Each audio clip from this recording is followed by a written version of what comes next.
we do have breaking update on a Henry County homicide over the weekend. The sheriff's office now naming Joseph Lockett as a suspect in the deadly shooting of Rhonda Lockett. Now, Joseph is her estranged husband. Deputies say they were called out by her 17-year-old son to a home on Garrett Road in Ridgeway for a welfare check Saturday and confirmed she was dead. This is the story of Rhonda Lockett. I love me.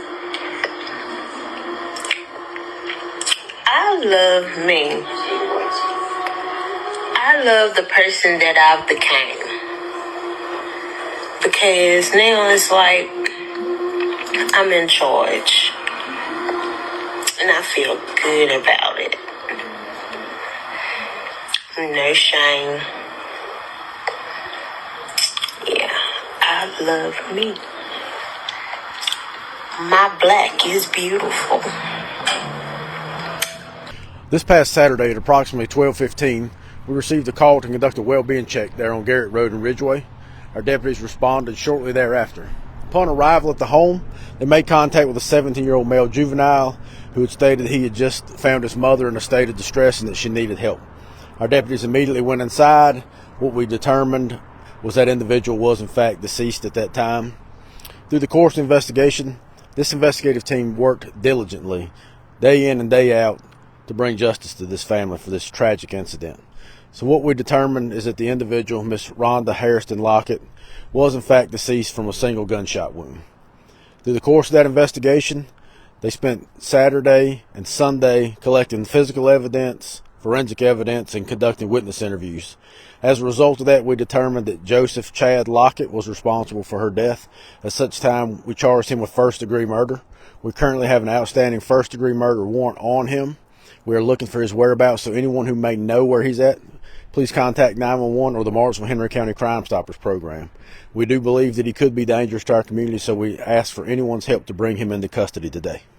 And Sheriff, when it comes to the relationship between these individuals, everyone speaks on social media, sometimes accurate, sometimes not. We've been talking about that all weekend, but what can you tell us in regards to their relationship? The information that was reported to us is that they are in fact married and that he is her estranged husband. They were going through some type of separation. We continue to work on that though. And in regards to him being wanted, the best thing for him would be to come and turn himself in. Absolutely. We'd encourage him to come turn yourself in right here at the magistrate's office peacefully. You can call us and tell us where you're at if you don't have a means of transportation. We'll come out and take care of the paperwork at hand. We obviously seek a peaceful resolution to this. Even good people make poor choices, so we'd encourage you again.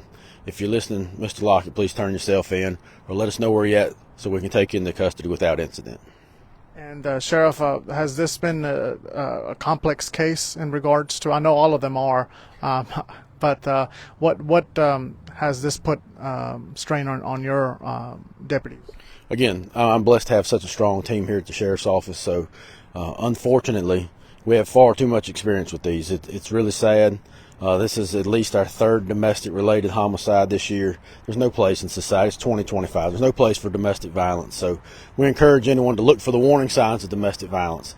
And if you yourself are potentially involved in a poor relationship or a dangerous relationship, please don't hesitate to reach out to someone for help. As well as if you know someone who's in a relationship where there are red flags or causes of concern, please educate yourself. We know, of course, that this month is Domestic Awareness Month, so it's appropriate for you to be sharing those tips with the community. Yes, absolutely. Again, this is an absolutely senseless act of domestic. Hard to bring closure for this family and ultimately justice to the victim. And if the community has any information in regards to anything that they saw, they should contact you as well. That's right. You can contact us in a host of ways. You can contact the 911 center directly. You can contact the Martinsville-Henry County Crime Stoppers program at 276-63-CRIME. You can use the new Tip 411 app, file your information anonymously online through the app, and or you can use our Citizen Connect portal. So we've really expanded the ways that people can stay in touch with us. So please, if you know anything about this incident and or the whereabouts of Joseph Chad Lockett, please let us know through one of those means. And another thing that people have been talking about again on social media is if individuals are helping him elude arrest. So they could also possibly be looking at charges, right? Most certainly. If we find out anyone is aiding him in avoiding capture, we will charge them as well. All right. Anything else we need to know about this case, Sheriff? Again, I'd just like to thank my team of deputies and investigators here at the Sheriff's Office for their diligent and tireless work, and we'll continue to work tirelessly until he's brought into custody. And in addition to that, thank our partnership for Henry County Public Safety and our volunteer rescue units who respond to these scenes with us. And we oftentimes overlook our 911 dispatchers who are on the fourth floor of this building. They are tremendous help in gathering these initial phases, gathering information to disseminate it to our deputies. Not only that, they continue to work with us throughout the course of the investigation, running information and tags and licenses. So again, thank you to our 911 dispatchers as well. Thank you, Sheriff, and thank you everyone for joining us. Luis Romero at the Henry County Sheriff's Office for RBS News Now and Star News. Before we dive into today's story, we want to hear from you. Where are you tuning in from? And how do you feel as the story unfolds? Welcome to Deadly Crime Unmasked, the show where we expose the shocking crimes that rip through communities and the chilling secrets lurking behind closed doors. These are real people, real events, real consequences.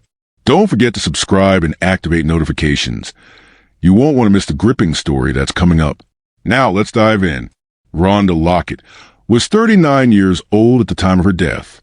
She resided on Garrett Road in Ridgeway, Virginia, a residential area located in Henry County.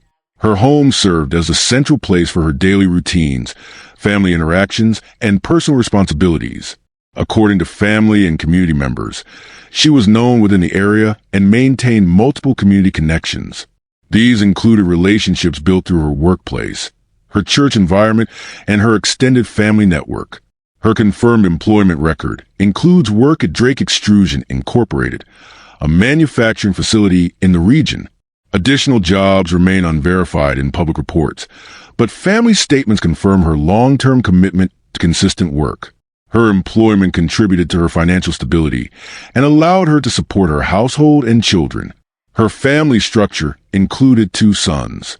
She also maintained close relationships with relatives such as her mother and siblings, and public reports confirmed the presence of her brother, Casey Alcorn, as a central figure in the aftermath of the incident. Her personal lifestyle involved regular church activity. She attended a local church and was involved in services and community functions, though the specific congregation name is not listed in available public information. This involvement placed her in frequent contact with neighbors, peers, and individuals within her social circle. Daily routines likely revolved around her work schedule, childcare responsibilities, and household maintenance. Her social interactions centered on family, work colleagues, and church members. Prior to the incident, her relationship patterns reflected a woman attempting to regain control over her personal life. Statements from her family indicate she had been working to separate herself from her husband, Joseph Chad Lockett. This pursuit of independence was documented as an active process during the period leading up to her death. Attempts to distance herself from her spouse had reportedly been underway for months, though the decisive separation occurred approximately 1 week before the incident. Family statements also indicate domestic violence concerns, though public police records detailing past incidents have not been released. Statement from relatives suggests that control, conflict, and tension existed within the marriage, and that Rhonda had taken steps to end the relationship in order to secure stability for herself and her children. Whether police were formally contacted prior to the incident has not been publicly confirmed, but the family indicated she had been preparing to move forward independently. Joseph Chad Lockett, 40 years old, resided in Figsboro, Virginia. Public reports identify him as the estranged husband of Rhonda Hairston Lockett. Their relationship had extended for several years and included marriage, shared residency, and a complex dynamic that later led to separation. The exact timeline of their marriage has not been publicly documented in official releases, but statements from family confirm a long-term relationship that experienced increasing conflict over time. Prior to the final separation, the couple faced documented struggles. These included arguments and patterns of behavior described by relatives as controlling or possessive. Family members stated that Rhonda's attempts to separate were met with resistance, and that ongoing disputes occurred throughout the relationship. Known arguments or separations before the final one were not detailed in official reports, But the family noted that previous instances of conflict had occurred and that the relationship had not been stable for a significant period. Control and possession were themes mentioned by relatives when discussing Joseph's behavior and his reaction to Rhonda's desire for independence. These claims form part of the broader narrative shared by family after her death. Her attempts to distance herself involved an active decision to leave the marriage, a choice made approximately 1 week prior to the incident. This timeline has been verified through statements from her brother, who publicly described her as having ended the relationship roughly 7 days before the shooting. This separation included changes in living arrangements, with Rhonda maintaining residence at her Garrett Road home, while Joseph remained in Figsboro. No public documentation specifies whether Joseph made direct threats prior to the incident. However, family members noted concerns and unease during the period following the separation. The lack of formal documentation does not eliminate the likelihood of verbal or behavioral warnings recognized only internally by family and close contacts. In the days before October 18, 2025, the last confirmed communication from Rhonda Hairston Lockett to family members indicated that she had ended her relationship with her estranged husband approximately 1 week earlier. Her brother stated she had decided the relationship was over and had separated from Joseph Chad Lockett. There is no public record of her reporting threats or ongoing disputes directly to law enforcement, but relatives confirmed there were tensions following the separation. These conflicts formed part of the context leading up to the incident. No detailed log of her personal messages or final phone calls has been publicly released. However, family confirmed they had routine communication with her, with nothing to indicate she anticipated danger. Her last known conversation occurred within the normal patterns of her daily life. Movements of the suspect prior to the incident were not fully disclosed by investigators. What is publicly known is that he was identified as the estranged husband and was quickly connected to the investigation. The Henry County Sheriff's Office determined that he became a primary suspect based on the circumstances at the residence and evidence gathered after shooting. His whereabouts immediately before arriving at the home were not disclosed in official statements to the media. Neighbor accounts provided limited information. Investigators interviewed individuals living near Garrett Road, but no public report included specific observations of suspicious activity, unusual sounds, or vehicles on the day leading up to the discovery. No witnesses reported observing a confrontation outside the home.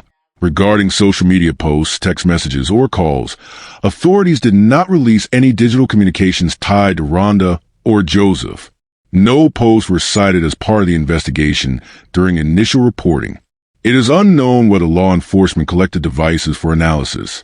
There is no publicly confirmed record indicating that the suspect displayed mental instability or behavioral deterioration in the days before the incident. There were no documented mental health warnings released to the public. The only confirmed detail is that Rhonda had recently ended the relationship, which forms the backdrop of the events. Access to the home showed no public signs of forced entry, based on the sheriff's office report. Investigators did not announce damaged doors, broken windows, or any barrier being compromised. This suggests entry was either voluntary or obtained through familiarity with the home, although law enforcement did not formally specify this. The timeline for the week prior to the shooting includes Rhonda ending the relationship and going about her normal activities. There were no police calls reported in that period. No restraining order was filed, and no protective measures involving law enforcement were in effect.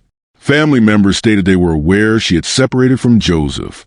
There were no publicly documented warnings or alerts raised to police by the family in the days leading up to the event, aside from the general concern about the separation. There is no evidence they foresaw immediate danger. On Saturday, October 18, 2025, the events unfolded inside Rhonda Hairston Lockett's home on Garrett Road in Ridgeway, Virginia. The approximate timeline begins sometime in the morning hours. The sheriff's office did not release an exact timestamp for shooting, but the sequence concludes when a teenager inside the residence called authorities during the afternoon requesting a welfare check. The location of the incident was a bedroom inside the home. Upon arrival, deputies discovered Rhonda deceased inside her bedroom with an apparent gunshot wound. This detail was confirmed by the Henry County Sheriff's Office in statements to local news. The precise position of the body and the angle of the wound were not disclosed to protect investigative integrity. Evidence at the scene allowed investigators to determine a likely time frame of death, although that exact time frame was not released publicly. The condition of the body indicated that the shooting occurred sometime earlier that same day. There was no indication that the death occurred significantly long before discovery. Forensic units examined factors such as body temperature, blood pooling, and the nature of the wound to estimate the time of death. Signs of struggle were not detailed in official reports.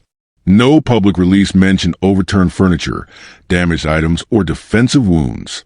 The sheriff's office did not specify whether Rhonda resisted. The absence of details leaves the official determination of struggle unknown. The type of weapon used in the shooting was not publicly identified.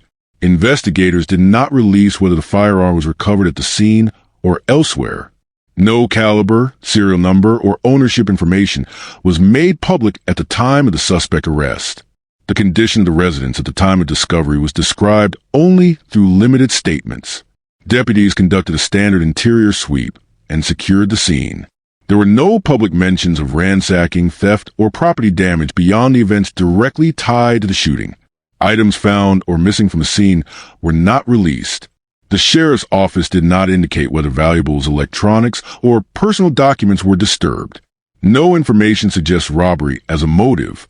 2 children lived in the home, but only one is known to have been present during the discovery. A teenager placed a call that triggered the welfare check. Authorities did not disclose the child's exact location inside the house at the time of the incident, only that the call was made after concerns arose about Rhonda's condition and inability to be reached. The teenager's call led directly to the deputies' arrival. Upon entering the residence, deputies proceeded to the bedroom and found Rhonda deceased. The investigation immediately began with securing the property, interviewing the child, and contacting additional family members. The discovery began with the actions of a teenage child living in the residence. In the hours leading up to welfare check, the teen attempted multiple times to contact Rhonda Hairston Lockett, but received no response. Her vehicle remained in the driveway, her bedroom door was locked, and there was complete silence in the home. The combination of her unresponsiveness and her recent separation from her estranged husband raised concern. The teen contacted extended family members and explained the situation, emphasizing that Rhonda had not spoken to anyone that morning and had missed a planned engagement. Based on these observations, the teen decided that notifying law enforcement was necessary. A call was placed to the Henry County Sheriff's Office requesting a welfare check at the residence on Garrett Road. The dispatcher relayed the information to deputies on duty, including details that the caller was a family member, that the homeowner was unresponsive, and that there was possible concern related to a domestic violence history involving the estranged husband. Deputies were instructed to perform a check with priority due to the circumstances described. Upon arrival, deputies approached the residence, assessed the exterior, and attempted verbal contact by knocking and announcing their presence multiple times. When there was no response, and after confirming with the caller that Rhonda had not been heard from, deputies determined that entry was required. Following protocol, they checked for unlocked access points. With no open doors or windows, they obtained authorization to enter for welfare check purposes. The deputies breached the door and proceeded through the residence while calling out for the occupant. Rhonda Hairston Lockett was discovered inside her bedroom. Her body was positioned on the floor near the bed, lying on her side, with no signs of movement. The position of the body and the presence of blood evidence indicated an injury consistent with a gunshot wound. Deputies documented the discovery location with initial photographs and secured the immediate area. The deputies conducted an immediate assessment. They checked for signs of life, pulse, and breathing, but found none. They observed a gunshot wound, blood pooling, and the absence of any weapon near her body.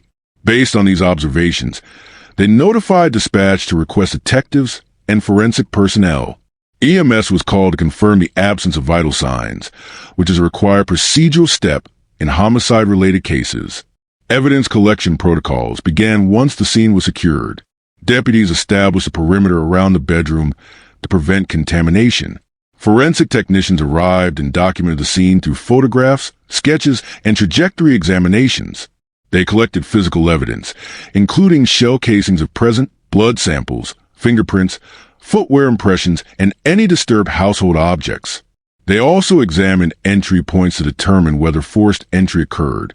Forensic observations included the location of the gunshot wound, blood spatter patterns, the directionality of projectile, and the condition of surrounding environment.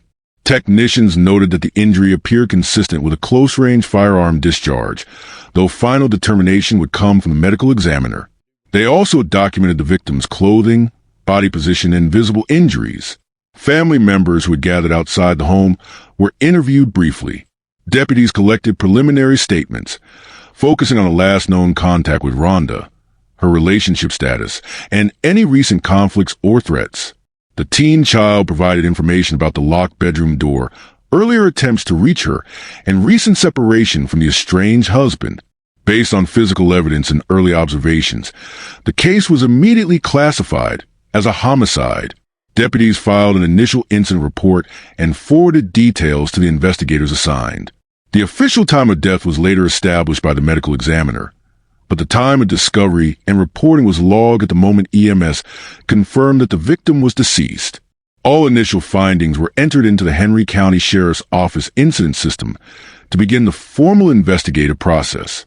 The initial personnel involved included patrol deputies, criminal investigation division detectives, forensic technicians, EMS responders, and supervisory officers. Each individual's role was recorded in the scene entry log. Detectives were briefed by the responding deputies before they began the formal investigation. Securing the scene was the next priority. Deputies expanded the perimeter to include exterior areas of the property. Crime scene tape was placed, entry was restricted, and a sign-in log was established for all personnel.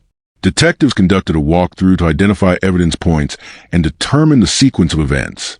They ensured that no individuals re-entered the home without authorization. Investigators then began canvassing nearby homes. Neighbors were questioned about unusual activity, sounds, or vehicles observed within the time frame of the suspected homicide. Relatives on the scene were interviewed further to gather background information on the victim's relationship status, recent arguments, and the timeline of her separation from Joseph Chad Lockett. Investigators documented all details that could indicate motive or timeline. The search for a suspect began immediately due to the domestic violence indicators reported by family members. Deputies were instructed to locate Joseph Lockett for questioning. Information about his last known location, vehicle details, employment, and recent communications was gathered. Alerts were placed in nearby counties. Based on statements and prior domestic incident context, law enforcement identified Lockett as the primary suspect early in the investigation. Detectives reviewed prior call for service logs, protection order filings, and any reports involving the couple. County databases were accessed to determine whether any earlier complaints or warnings had been documented. Digital evidence was seized from the residence. Investigators collected mobile devices, tablets, surveillance systems, and any accessible cloud-connected technology. They also obtained consent or warrants to review text messages, call logs, social media activity, and GPS data. This evidence was transferred to the Digital Forensics Division for examination. Reports for public release were prepared by the Sheriff's Office Communications Unit. These reports summarize confirmed facts: the discovery following a welfare check, the identification of the victim, and the initiation of a homicide investigation. No suspect name was released initially until the department confirmed there was probable cause. Alibi cross-checking was conducted once Lockett was located. Detectives verified his movements by reviewing cell tower pings, statements from individuals he claimed to be with, and any video evidence showing his whereabouts. Conflicting details strengthened the case. Coordination between forensic teams and investigators continued through the day. Technicians processed ballistic evidence, analyzed blood pattern interpretations, and prepared items for laboratory testing. Detectives compiled these findings with statements, timelines, and digital evidence to establish probable cause leading to the suspect's arrest. Following the discovery of Rhonda Hairston Lockett's body inside her bedroom on Garrett Road in Ridgeway, Virginia, investigators immediately identified her estranged husband, Joseph Chad Lockett, as the primary person of interest. The Henry County Sheriff's Office determined early in the investigation that there were no signs of forced entry, No evidence of robbery attempt, and no indication that an unknown intruder had entered the residence. This narrowed the focus to individuals with direct access to the victim and those with recent conflict with her. Based on witness statements, recent relationship history, and prior concerns expressed by the victim's family, officers' attention centered on Joseph Lockett. Deputies documented the couple's separation approximately 1 week prior to the homicide. Family members stated that Rhonda had ended the relationship and no longer wanted contact. These statements, combined with the fact that Lockett was unaccounted for at the time the body was found, resulted in him becoming the primary suspect within hours of the initial scene response. The search began immediately after deputies cleared the scene on the afternoon of October 18, 2025. Investigators first attempted to establish Lockett's last known movements. His vehicle had not been seen at the residence that day, and neighbors had not reported his presence in the area within the previous 24 hours. Detectives initiated a multi-day timeline reconstruction, which included checking cell phone tower data, speaking with known associates, and reviewing any recent communication between him and the victim. Between October 18th and October 19th, officers conducted continuous attempts to locate him through known addresses and employment records. By the morning of October 20th, deputies expanded the search beyond Henry County. Authorities conducted checks at the following locations: his last known address in Figsboro, Virginia residences of close relatives and friends, the surrounding wooded areas and rural properties connected to the Lockett family local motels and short-term lodging facilities, gas stations, and convenience stores along his typical travel routes. Parking lots and roadside pull-offs within a 20-mile radius. Deputies also contacted law enforcement agencies in nearby counties in case Lockett attempted to leave the area. Detectives contacted multiple members of Lockett's family to determine whether he had communicated with them following the incident. Family members reported no contact and stated they did not know his whereabouts. Officers documented all interviews and monitored any incoming calls or messages to determine whether he was attempting to reach relatives indirectly. On October 20th, 2025, investigators used a combination of digital tracking and physical surveillance to locate Lockett. Deputies received information regarding possible movement of his vehicle. This information was cross-checked with automated license plate readers in the region. Cell tower activity associated with his number also indicated a limited geographical zone of activity consistent with the early morning hours of that day.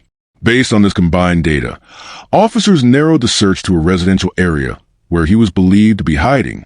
Deputies located Lockett at a residence within Henry County. He was taken into custody without incident.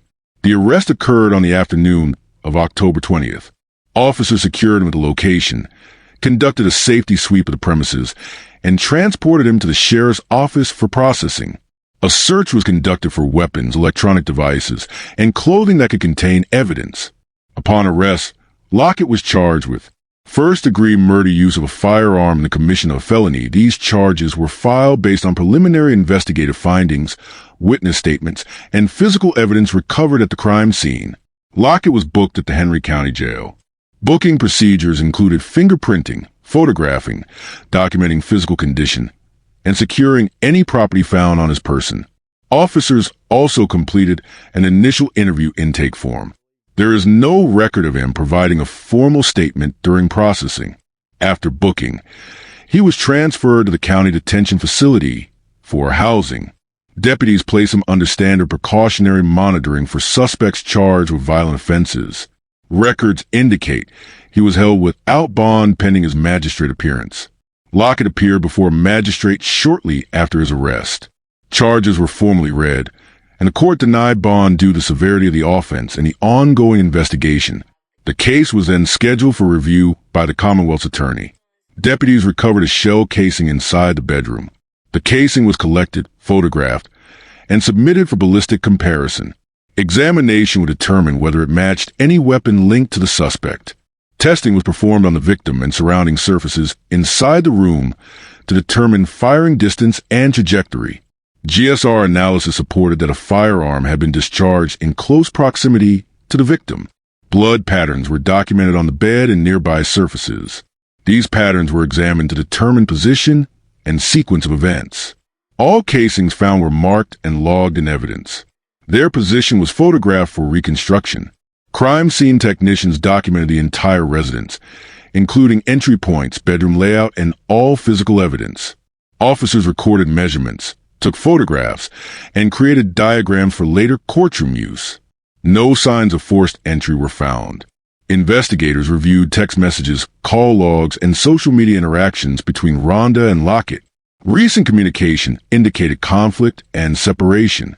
These messages were preserved as part of the case record. Deputies obtained cell site location data from both the victims and suspects' devices. Data from Lockett's phone helped establish his movements before and after the estimated time of death. This information assisted in the timeline reconstruction and search efforts. Officers canvassed surrounding streets and nearby businesses for any exterior cameras that might have captured vehicle movement. Any footage showing a vehicle matching Lockett's was collected and logged. The medical examiner conducted a full autopsy. Findings confirmed death due to a gunshot wound. The projectile's path, caliber, and approximate range were documented for correlation with crime scene evidence. Time of death was estimated based on body temperature, lividity, and decomposition stage. This estimation supported the suspected timeline, developed from witness statements and phone records. Multiple family members provided statements regarding the victim's final days, her decision to end the relationship, and prior concerns about the suspect. These statements helped establish motive and context. Lockett did not provide a detailed statement at the time of arrest. Any spontaneous remarks made during transport or booking were documented. Deputies interviewed neighbors, friends, co-workers, and relatives to determine whether anyone heard gunshots, saw unfamiliar vehicles, or had recent contact with either party. Following the discovery of Rhonda Harrison Lockett's body on October 18, 2025, the victim's family released a public statement addressing the circumstances surrounding her death. The family emphasized that Rhonda had recently separated from her estranged husband, Joseph Chad Lockett, and had taken steps to secure safety and stability for herself and her children. Their statement focused on the need for factual clarity, asking the public to avoid speculation until law enforcement completed its investigation. They highlighted Rhonda's role as a mother and her efforts to restructure her life during the period leading up to the incident. Her brother, Casey Alcorn, provided the most direct account of events leading up to the homicide. He stated that Rhonda ended the relationship approximately 1 week before her death and had communicated that she was not returning to the marriage. According to Alcorn, this decision represented a final break, and she made it clear to the family that she intended to move forward independently. Alcorn also described that her behavior during this period was consistent with someone establishing new boundaries, including limited contact with Joseph Lockett and increased communication with family members. He explained that her actions showed no indication that she anticipated an immediate threat, and she spent her last days focusing on routine responsibilities. The community reaction in Ridgeway developed quickly after the news of the homicide became public. Local residents expressed concern regarding the frequency of domestic violence-related incidents in the region and used the case to reopen conversations about warning signs, reporting mechanisms, and support systems available to victims attempting to exit controlling relationships. Community members also discussed previous incidents in the county in an effort to understand broader patterns rather than view this case in isolation. The case prompted renewed discussions about domestic violence awareness, specifically the elevated risk present during separation. Advocacy groups reference existing data showing that victims are statistically at the highest risk during the days and weeks after leaving an abusive partner. Several organizations used the case as an example to reinforce the need for safety planning, protective orders, and coordinated community responses. Local media coverage followed a consistent pattern. The initial reports focused on the discovery of the body, followed by confirmation of the cause of death and the arrest of the estranged husband. As more details emerged, news outlets released additional stories summarizing family statements, sheriff's office updates, and community responses. Outlets repeatedly highlighted the timeline, emphasizing the interval between the separation and the homicide. Online conversations expanded as the case gained traction. Social media users circulated news articles, shared discussions about domestic violence indicators, and expressed concern about how quickly the situation escalated. Several posts referenced prior similar cases in Henry County, leading to broader debates about intervention gaps and law enforcement response times. The public timeline of information releases began with the sheriff's office announcement confirming the welfare check request and the discovery of the body. Subsequent updates included the confirmation of her identity, cause of death, arrest details, and charges filed. Routine updates continued as investigators processed the scene and interviewed witnesses. Following the confirmation of Rhonda's identity, community members organized memorial efforts, including a candlelight vigil and online fundraising to assist with funeral expenses and support for her children. These events served as a closing public response to the case while the legal process advanced. If this story gripped your heart and left you questioning the truth, don't forget to hit that like button and share with others who need to hear it. For more chilling true crime stories that dive deep into the mysteries behind these tragedies, make sure to subscribe to our channel and turn on the notification bell. You won't want to miss our latest updates, investigations, and thought-provoking discussions. Thank you for being part of this journey with us as we uncover the truth and seek justice. Together, we can make a difference. Stay safe, stay aware, and we'll see you in the next one.